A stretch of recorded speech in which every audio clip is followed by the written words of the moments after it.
ایک دفعہ انگلی کے اشارے سے ابو لہب نے کہا تھا نبی پاک کو آپ کا ہاتھ ٹوٹ جائے، اللہ نے فرمایا تبت یدا ابی لہب و تب، تو کہتا ہے میرے نبی کا ہاتھ ٹوٹ جائے تیرے دونوں ٹوٹ جائیں گے۔ اور سنو ابو لہب کا حال کیا ہو۔ ابو لہب کا معنی ہے ابو لہب شولوں کا باپ، لہب شولوں والا۔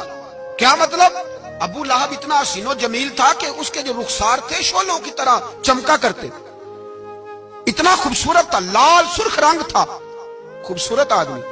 عرب میں جب غربت تھی تو اس کے گھر میں اس وقت بھی 2 اینٹیں سونے کی تھی، اتنا مالدار آدمی اور سردار تھا سارے مکے کا، لیکن نبی پاک کی بے ادبی کی۔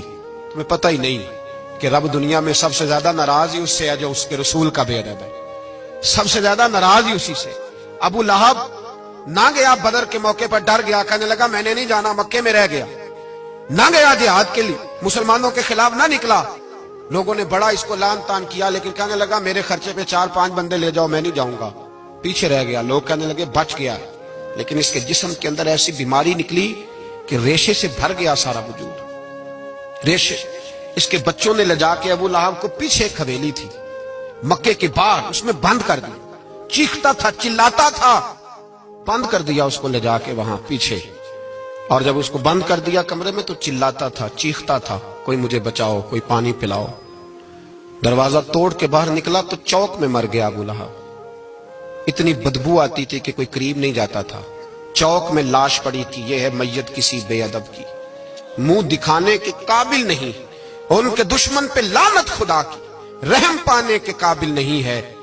چوک میں لاش پڑی ہے، تبت یدا ابی لہب و تب، چوک میں پڑی ہوئی ہے، کوئی قریب نہیں جاتا۔ اس کے بیٹوں سے لوگ جا کے کہنے لگے تمہارا باپ تھا، شرم کرو۔ ایک ملازم کو پیسے دیے اس کے بیٹے نے، کہا گڑھا کھودو اور میرے باپ کو رسی کے ساتھ پکڑ کے اس میں پھینک دو۔ ایک گڑھا کھودا مکے کی گلی میں اور رسی کے ساتھ پکڑ کر، رسی کے ساتھ باندھ کر اس کی ٹانگ کو گھسیٹ کر اس گڑھے میں ڈال دیا، اوپر سے مٹی ڈال دی، بدبو کا وہ ڈھیر بند کر دیا۔ ابو لہب مکے کا سردار تھا، پر جانے کہاں مردود دفن ہے۔